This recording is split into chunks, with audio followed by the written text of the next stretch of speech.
lane when I pass in the street. Bag of money in the passenger seat. Simcoe's been asking for me on the road from the west to the east. Way up, I might never come down, cause the coast racking up the flame. We're live. Are we live? We are back. Episode 14. with We're Not Famous We're Not Famous with Sam Jernavis. We're back, everyone, with some cool topics to discuss today. Well, it's Sunday. It August is Sunday. 17th. Domingo. You know what August 17th is? I don't, but I bet you do. It's my half birthday. It's your half birthday. Do you celebrate half birthdays? I never heard of that. What is that? You've never heard of a half birthday? No. Think about Like it. half of the year? I want you to think about Half of the year or something like that to your birthday? Yeah, it's every 6 months is your half birthday. Well, every 6 months is either your birthday or your half birthday. What's the origins of this? Who started this? Who started the half birthday? I believe it's a woman. Because women are the only ones really like celebrate their birthdays. No. Men do? I don't think so. What do you mean? Who started? No one started it. There's always been a half. It's your birthday is the day you were born. Absolutely. And then you have your half birthday. But no one celebrates their half birthday. Sure they do. People celebrate their half birthday. I celebrate my half birthday every year. Do you really?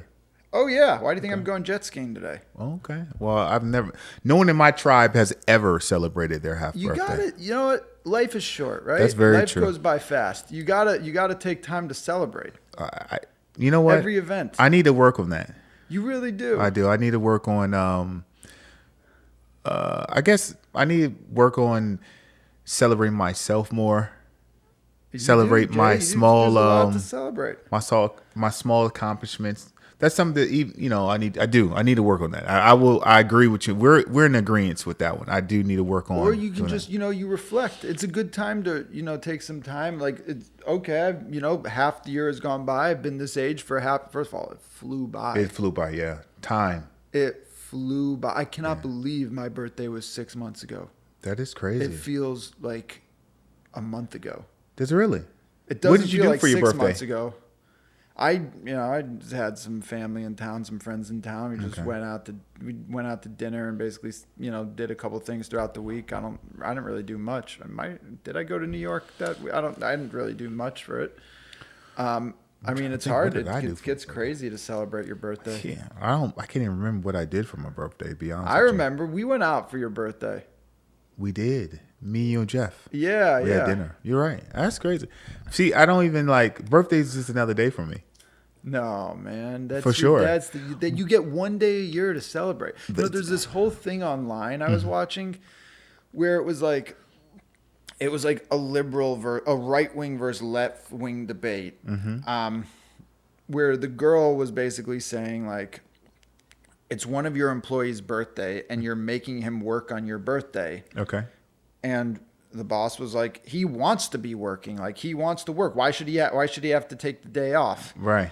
And then everyone online, the discourse was like, I can't believe liberals think you should get off on your birthday. Like this is what's wrong with culture. This is what's wrong with society. Like what are you, 11 years old? Are you 5 years old? You need off on your birthday.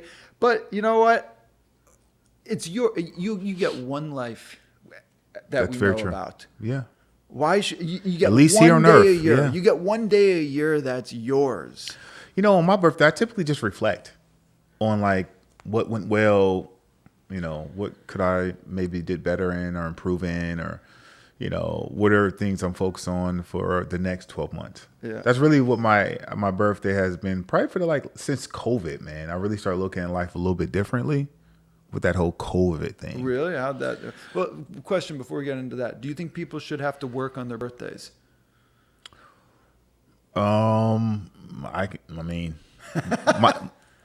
My team, they don't work on their birthdays. Really? Yeah. So your employees don't work on their birthdays? And I nudged them to do that because I know since I don't really celebrate my birthday, yeah, right? I shouldn't be the type of leader that you need to be working on your birthday. Doesn't matter what day it is. I feel like for that day, they should celebrate themselves. And I'm big. Much respect over there. Yeah, seriously, I'm not joking with you. I'm really, I lead with that. Like, enjoy your birthday. You know, even though I don't live, that's one area I don't. But you don't do. Like, see, and I don't do that for myself. You know what? I enjoy working because I like to feel like I'm productive, like I'm being useful in this world. So I like to feel like I like having things to do on my birthday. Do you really? Yeah. You mean like activities, right? Or working. Okay, so you work on your birthday also. A little bit. Like I won't do something I really don't want to do, even though maybe I will. But it just part of me feels like I feel useful when I'm working. You're working? Yeah. Yeah. I'm the same way. I think I've been doing it for so long from like sports. Think about it. Sports doesn't matter. Yeah, like I love training on my birthday. Yeah. I love getting into the gym. Feel doing progressive. some hard rounds. Another year of life, you know, Yeah. it's like, because how you start the year is how you finish the year. Absolutely. Yeah. And your birthday is like, I think the best day to make sure whatever you're doing, you stay consistent with doing it. Because it shouldn't be something different. But like I said, I'm a little crazy. My birthday, you know what I should do? I should take some time and like reflect on what I've gotten done. Yeah. The first in 6 the first months of 6 months of your year. Yeah. Start kind of doing a reflection and looking at, are you getting closer to your goals? Do you have goals? What are some new habits you could implement? What are some bad habits that you probably should stop doing maybe? Yeah. What do you want to accomplish in the next 6 months? Like things like that. If you do praise this fake holiday of half birthday, whatever you want to call it, most women, the only people I know that really celebrate their birthdays like that are women. And I know women that celebrate their birthdays the entire month. Like my sister celebrates her birthday the entire month. Oh yeah. Do you do the same? No, I don't do the same. Okay. But I'd like to acknowledge that it's a significant day, for me every year. I'm gonna do a better job of doing that right there. I think it's a Acknowledging. significant day because I believe in numerology, Chinese zodiac. Yeah, so I really you do. think astrologically your birthday means something for your life, and like, you should acknowledge it. And I think the half birthday means something too. So is that the real reason why you're going today? I'm celebrating. Yeah. First of all, I'm doing something that makes me happy. That's great. Hey, by the way, doing this podcast makes me happy. Same for me. And it makes me. I enjoy it. Yeah. So that's why I want to make sure we record today. And I'm going jet skiing because that makes me happy. And it's like a memory. It's like like to me, the year at the end of the day, all the year is memories. Very true. Now and the year goes by slower when you have memories. Like remember when we traveled a little bit? Yeah. When we went away, it felt like the a longest. month. Yeah. Oh my God, I was ready to get home. But like if we had just stayed here, it would have gone by like that. That's true. That is very know like what I this mean? weekend's over. Yeah, the weekend's Isn't over. that crazy? Like, it was Thursday 10 seconds ago. And it's crazy when you crazy think of it like that. That's why I like to have a lot of activities now. Yeah. Do you? Since we're on this topic, do you think you're more pleasure driven or purpose driven? Purpose driven. Well, I don't know. No. I'm gonna ask the question. You answered too fast. You didn't let it like digest. Do you think, Sam, you're more pleasure driven or purpose driven? Being like really think about what you just said. You just went through a whole tornado of. No, that's an amazing question. And I like myself the most when I'm more pleasure driven. That's deep. That's deep. Because I feel like I can like be in the moment and be like the most fun, interesting version of myself. Like I'm not like a striver. Okay. Like I don't love being like a super ambitious person. That's great that you can admit that because most men can't admit that. I don't think humans can. That's pretty cool that you have the confidence to say that. I like to I am who I am. I want to, I want to be around people I enjoy being around. I don't want to be thinking about who wants to be around like someone who's just trying to be productive when you're trying to have a good time. Like you're right. I like to be but that could be the purpose, to have a hedonic, pleasurable, fun time. Yeah. So when it's happening, if you could just be in the moment and enjoy it. Yeah. Being in the moment is powerful. Yeah. Which is something that I know I need to continue to work on and not be thinking about work. But I know that I'm more purpose driven than pleasure driven for sure. Oh yeah, I know that you are. For sure. And so I need to. So for me, I attract. Here's the interesting thing. I attract from friendships to other relationships, like people that are more pleasure driven than I am. So you think that's why we get along? First, it's the number Because one you can't reason. have two purpose-driven people. This is why this works, Sam. Like 100%, 110%. This is why we my balance God. each other out. Because got I know this- I'm very I got purpose. this crazy call yesterday. Okay. Because you never know who's listening to our podcast, right? You never know. Like we put it out on the interwebs. Right. It's there for anyone to see. That's true. And I couldn't fall asleep on Friday night. Mm-hmm. I was watching some videos online, and I just was like up to like 5 or 6 in the morning. So I was like, then I was sleeping at like 9:30, and I got a call Saturday morning, and I was like, oh fuck, I guess I'm up, you know. Mm-hmm. So I pick up the call. And it's an old friend, someone I haven't spoken to in years. Okay. And she's like, oh my God, I just listened to your podcast. Right. I loved it. Right. That was hilarious. Where did you find this guy, Jernavis? I want to be his best friend. Right. You guys have the best chemistry. Right. That's crazy. That's pretty cool. Yeah. Was she a male, female? It was a girl. It was a girl. Oh. Yeah. Ex, lover? I wouldn't say she's an ex. This is someone I had a connection with. But she's listening. So if you are listening again, thank you for that call. Because then I didn't get any sleep that night. I got 3 hours of sleep. I fell asleep at 6. It calls me at 9:30. Okay. Then I was up because I was just so happy. I'm like, you know what? That's my another purpose. viewer. Another viewer. But I love it, you know, you feel good when people are. Absolutely. Yeah. So here's what's interesting. I don't get those calls. I received that from like the mom. Well, I don't get them either. That's why I'm talking about Well, it now. I think have you had some friends reach out? I've had a few, but not too many. Yeah, I had two. I think I have two friends now. Or no, three friends have reached out and like, oh, you're doing a podcast. Yeah. You know, and like, okay. Kind of caught off guard that I would do a podcast because of my personality. And they're like, I like it. They like it.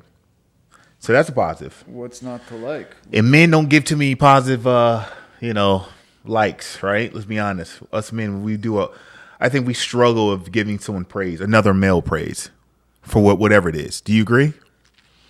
Well, it's funny you say that because it's like you've seen these videos. Like if you like compliment a woman, mm-hmm. you don't want to lead with "You're such a beautiful girl" mm-hmm. or "You're so hot," because they've heard that every single guy in the world has told them everything under the sun, like every compliment under the sun. So mm-hmm. a lot of women are like immune to that type of praise. Right. But like, imagine if you were walking down the street and someone stopped you and said, I just want to tell you, you are such a good looking guy. Uh-huh. Like for me, at least, you probably get that more often, but for me, that would make my freaking week. I would be on that. Would do the things that would do to my confidence.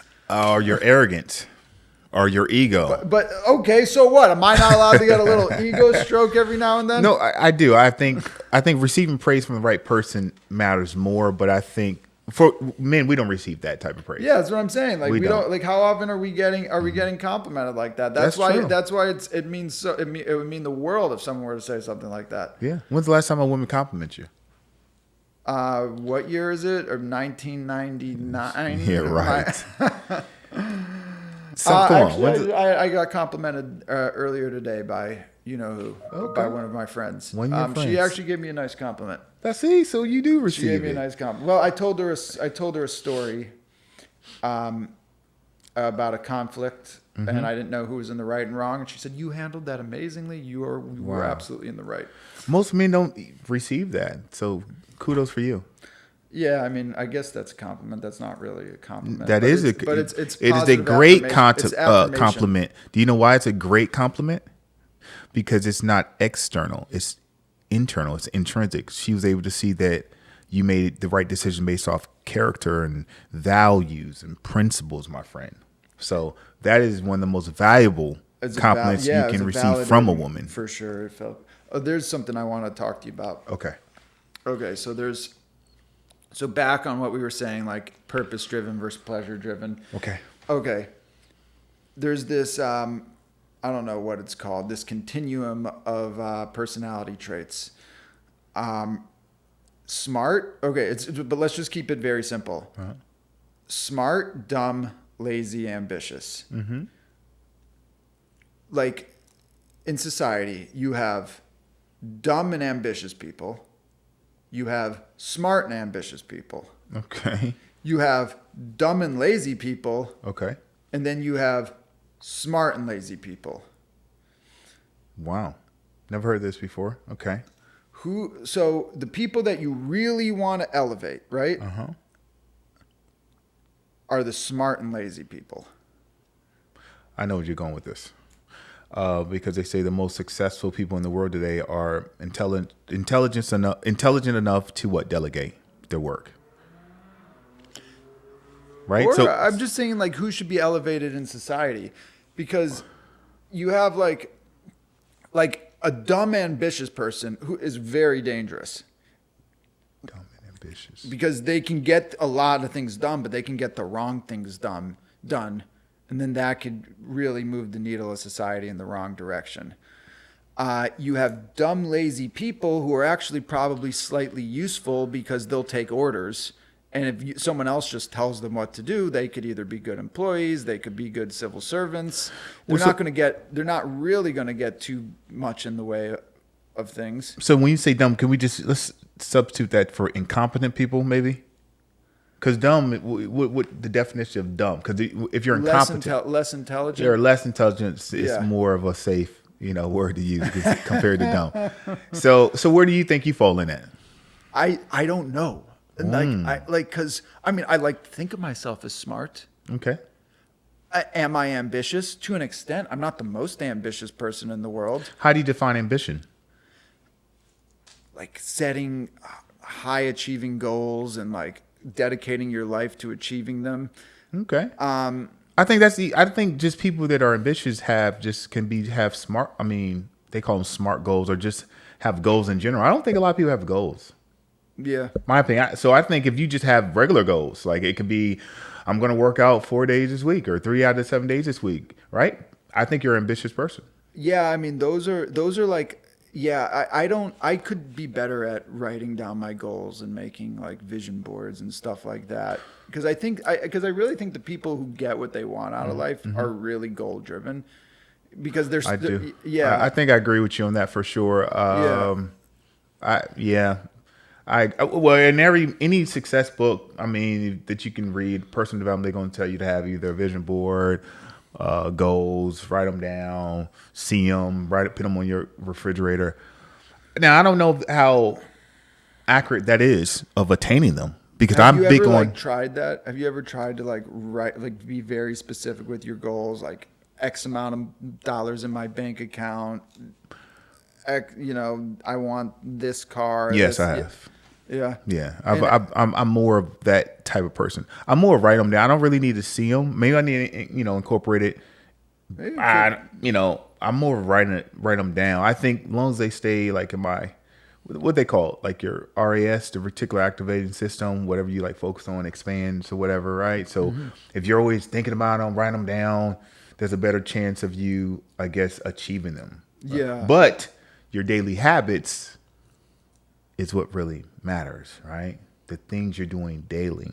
So people write things down, but they're not doing anything that leads them to reaching that or attaining that goal, right? Yeah, I guess the idea is if you keep like reading what your goal is, it'll get into your subconscious, and then your actions, your habits, your behaviors will start to map a path that will get you those things. Yeah, for sure. Hopefully. And I think that's the hardest part. Is like what you do daily. Did you ever read Think and Grow Rich? Yeah, man. That's a great one. Great book. So many people write off these self-help books. Phenomenal book. That book will really help you get what you want out of life. And I think it would inspire you to get what you want, because it goes back to those daily habits. Yeah. It's like what you do daily really is your life in miniature. Mm-hmm. And I had someone tell me that, like, he said, it's cool to write it down, talk about it, but like, it's really what you do daily is your life in miniature, whatever that looks like, And so like, I'm big on like, what am I doing daily? Right. I can write down my goals, but am I doing anything that's leading me to reaching that goal? Yeah. Which leads me to this question on you. So there's a book called Drive by a writer, author named Daniel Pink. He says there's 3 motivators that drive high performance in the workplace. Okay. I want to hear which one you fall in. Yeah. Number 1 is mastery. There's some people that will, get a job, get a position, and they want to be number 1, whatever that looks like in their position. Number 2 is purpose, where there's some people that they won't apply for a job unless they read the mission, the vision statement, and it has to align with their like intrinsic values and principles. Yeah. And then number 3 is autonomy. Autonomy is having the freedom to like work from home, work on the beach, travel, don't have to go into an office, have the freedom to kind of have creative projects, right? Have freedom to create your own you system. really need to ask me which one is the most important to me. Well, you tell me. I don't want to make assumptions. Tell me. Which do you think? That'd be unfair for the viewer. I want it to come from the horse's mouth. Autonomy, 1,000,000,000%. It's not even close It's to not it. even close. Not even close. You didn't even think about that. Well, it's hard for someone who doesn't define himself by his job or his career, which is kind of who I am. Yeah, you're a time. I know. I just want Yeah. to make sure you said it because you're a creative person. You like the freedom, even though you just said that, which led us. One of the reasons why we want to have a conversation is about remote work versus being in the office. And I was asking you the question, saying, "Hey, well, they're looking at mandating. A lot of companies going to start mandating that employees come back to the office." How would you feel? Because I think your company is located in Los Angeles. Los Angeles. Like, how would you feel? Would you go back? Would you? Well, it's hard for me to go back to LA at this point because it's like I did, move across the country. But I would, to some extent, welcome it just because I liked, there were a lot of aspects I liked about being in that office every day. I was around guys making, really, really good money, and like that inspiring to you, that was motivating? motivating, Okay. and like I learned different things by overhearing their conversations. There was different types of mentorship that was happening. Okay. I'd be able to walk into our CEO's office anytime I wanted. That's pretty cool. If someone wasn't responding to an email, I could knock on the door. Hey, did you see that? Yeah. And there's little lives and friendships and going out to lunch that was that and while it's happening you don't realize it. It's just you commute every day, it's treacherous.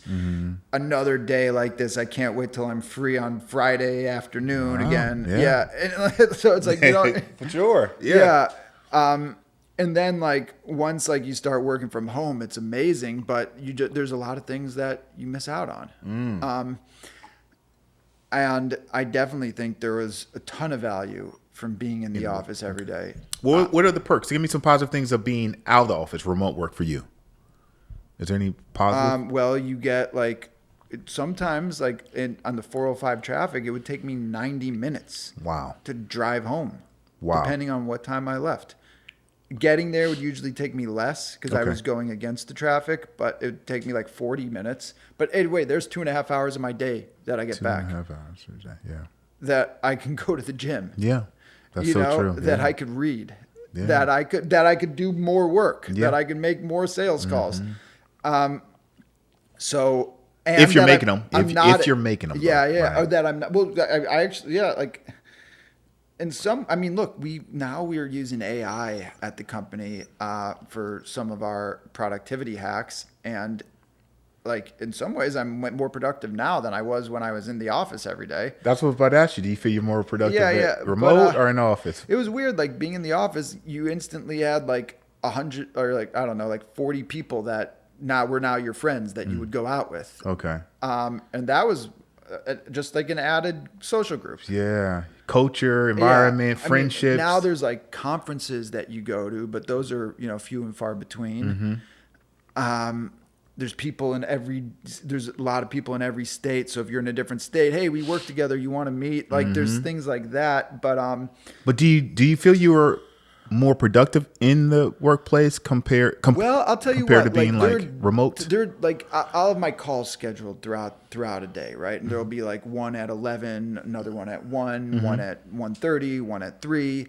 And like and that in between time, like now you've got like 45 minutes before your next call. What are you doing? If I'm at home, like, let's be honest, I might not be doing the most productive thing. sure. Okay, I might You're scroll not, for 20 for minutes before sure. my next call. Yeah. Whereas when I'm in the office and there's other people sitting next to me, I'm gonna like, okay, I'm gonna like Yep. send 4 emails and like make 2 calls that You're I in that wasn't environment, Yeah, right? yeah. So there was I definitely think like you just wind up being more productive because you wind up having to pretend like you're being productive so that your coworkers don't like question you, and by pretending you become.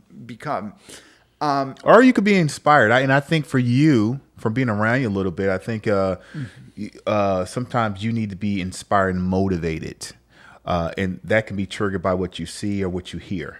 I can kind of see that with you. So I think being in that environment will inspire you. Like, let me make, Jack just made, a sale. Exactly. You just become more competitive. Like, like if you, so like we're in mergers and acquisitions, and when a deal closes, when you sell a business, you ring the bell, Oh, I love it. and I want to be the guy who's ringing the bell. Yeah. Right? See? That competitive nature. That kind of thing Yeah. inspires you. But so what do you do when you're at home? You have to be self-disciplined. You do.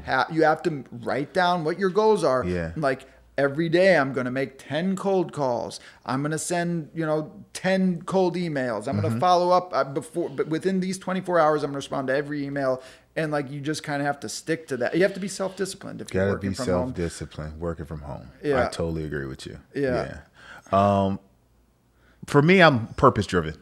I learned when I read the book, it just hit me differently. I'm a mix between purpose-driven and mastery. Like, so whatever I do, I try to master for sure. But I am for sure driven by purpose. Like, I feel in my life, like, after playing sports is all about mastery. My job is to be number one, the best. My job is to be Michael Jordan on my team. You get where I'm going with this? I need to be Tom Brady, right?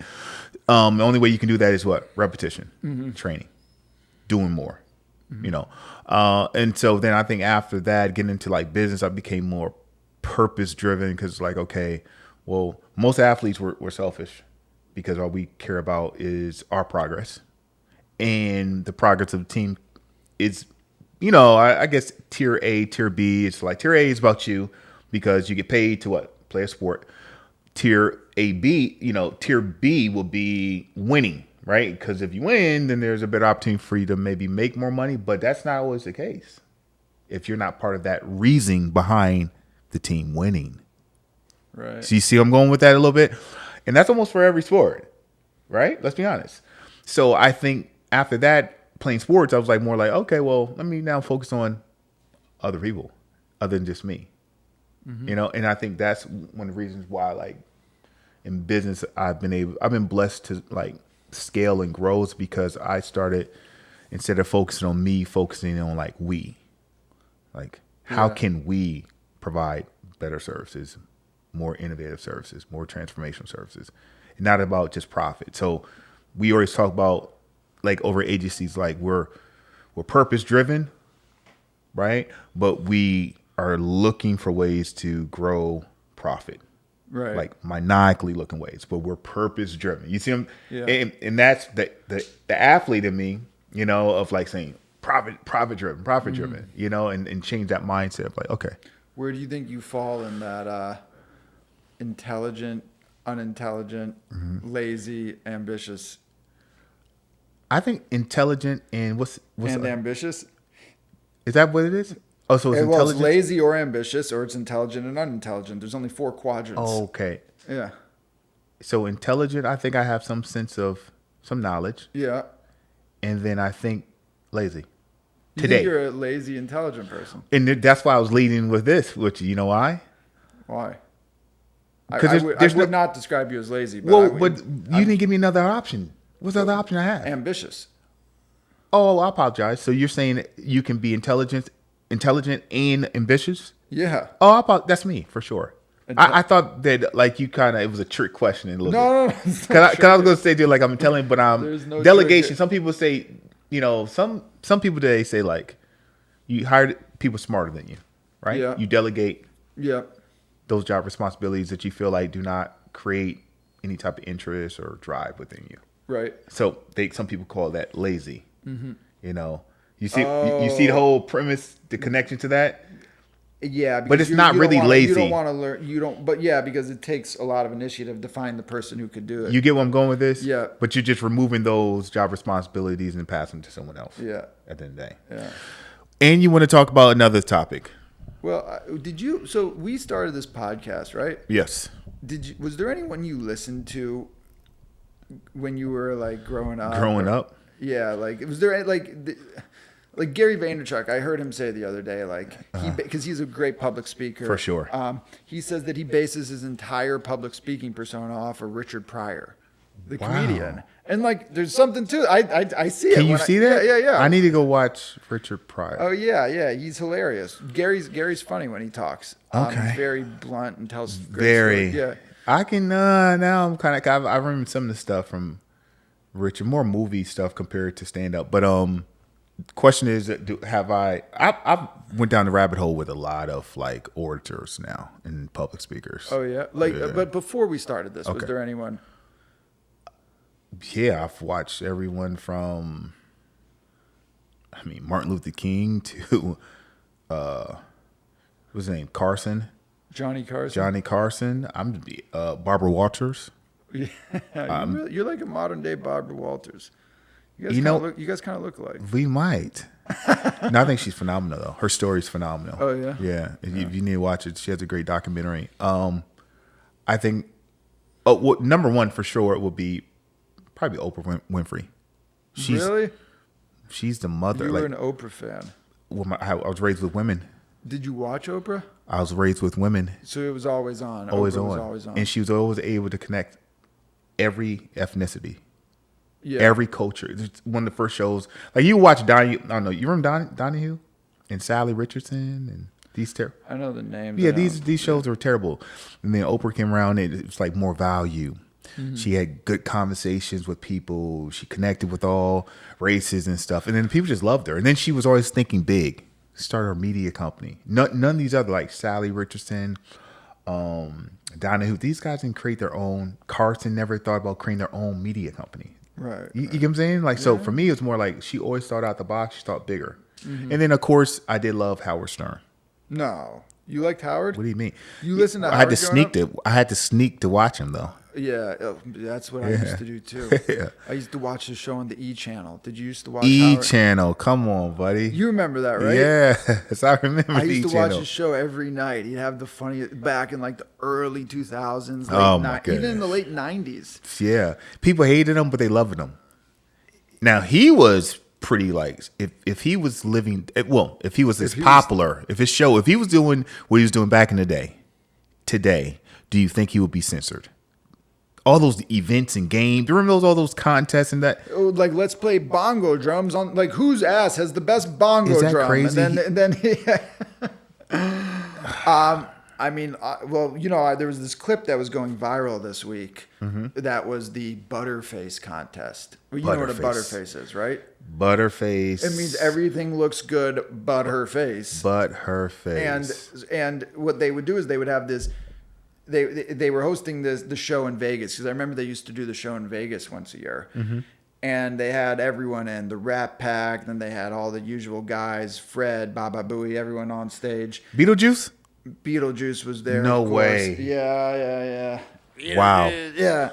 They were all there. And then they had the girls walk on stage wearing bags over their heads. Oh, he tried to And they were in bikinis, like a pageant contest. Okay. And then they had the Butterface contest, which the contest is like in 2025. No. This was like footage from 2000. Got it. I think it was from 2005. Got it. 20 years ago. Yeah, 20 years ago. And this was like mainstream culture that people watched on, national TV. Mm-hmm. And they were having the Butterface contest, which is like who has the ugliest face and the hottest body.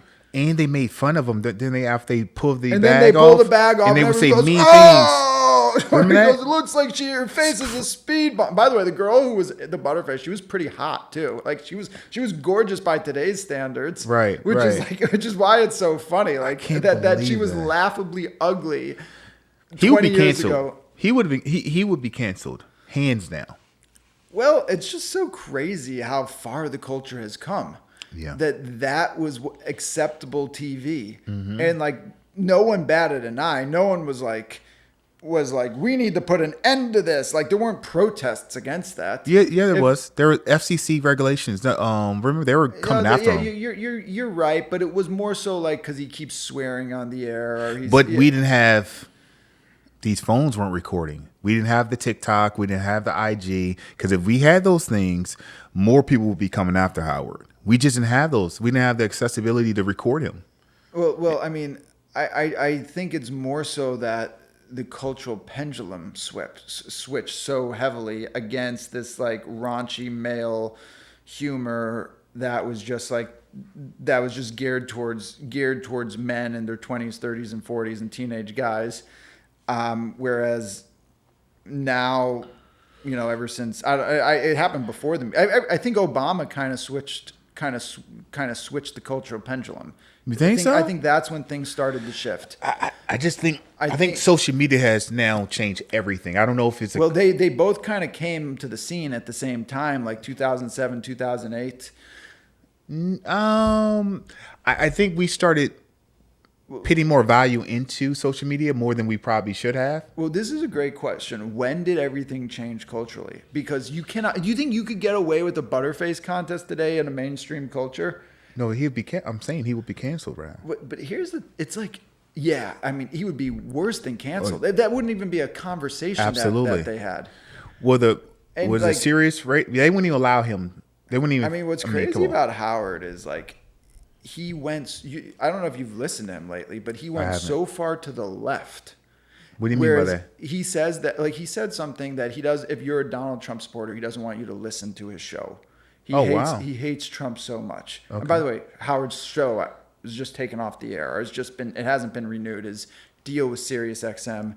Right. I mean, I don't like everyone's talking like it's the end of an era. First of all, the guy's got to be over 70 years old now. I would imagine. I think he's probably 70, like 72 years old. Yeah, and he got that $500 million deal. Yeah.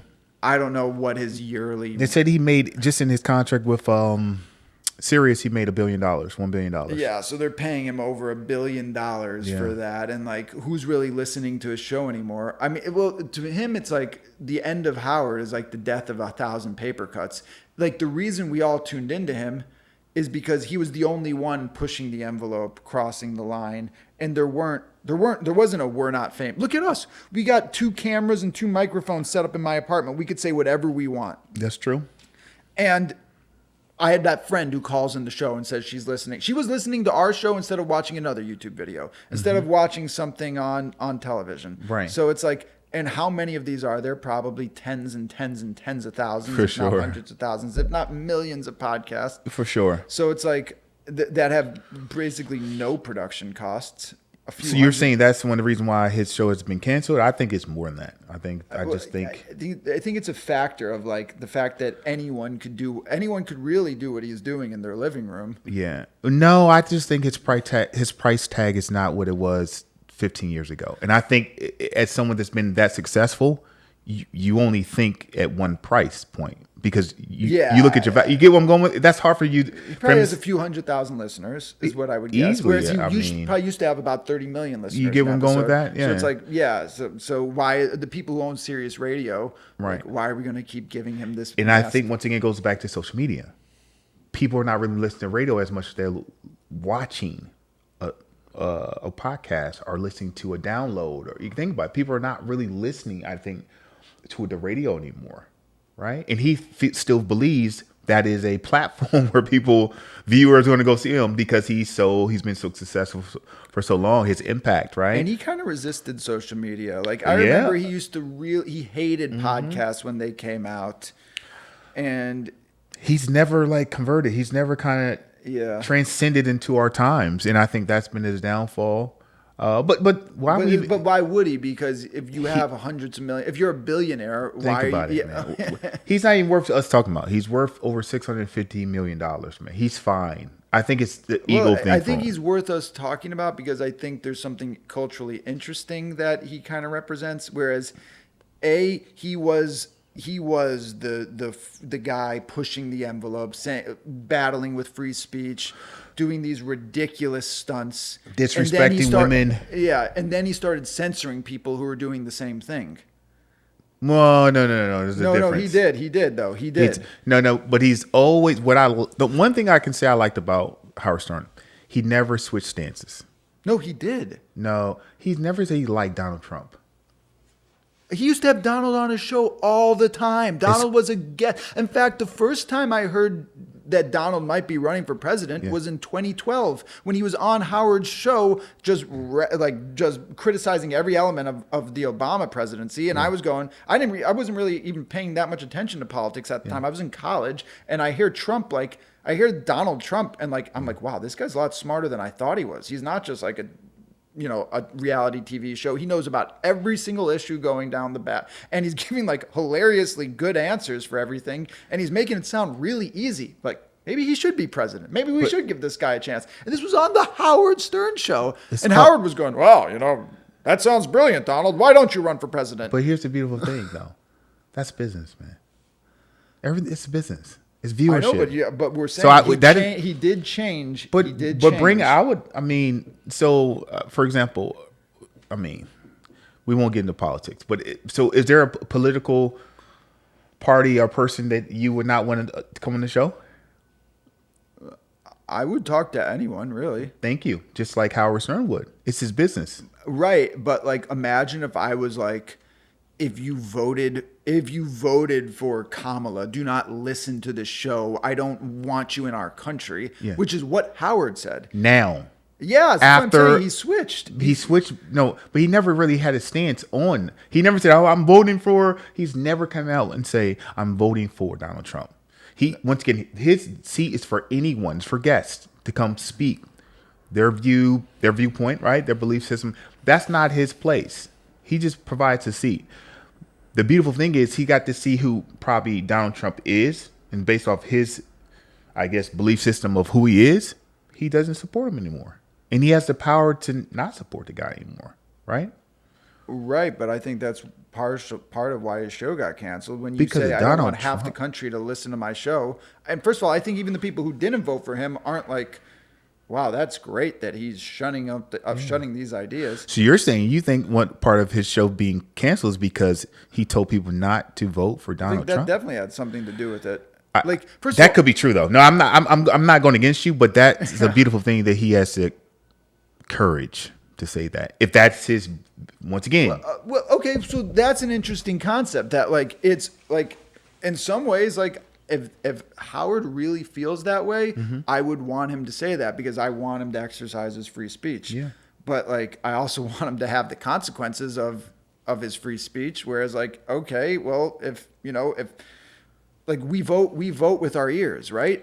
And we're not going to listen to him anymore because I don't think he's got a good point of view. So do you not listen to him no more? I stopped listening to him 5 years ago. It's to me, it's he wasn't living in reality anymore. He had he created this bubble of success because I guess he's so wealthy. He was so terrified of COVID, and he was such a Nazi with how much he hated people who were not wearing double masks or not getting vaccinated, and he was just basically like watching CNN, but it was Howard Stern just saying everything that they were saying. And I was listening to people like Joe Rogan and so many other people at the time, really questioning the government's agenda during COVID that to me, Howard sounded like state-funded fascist media. Wow.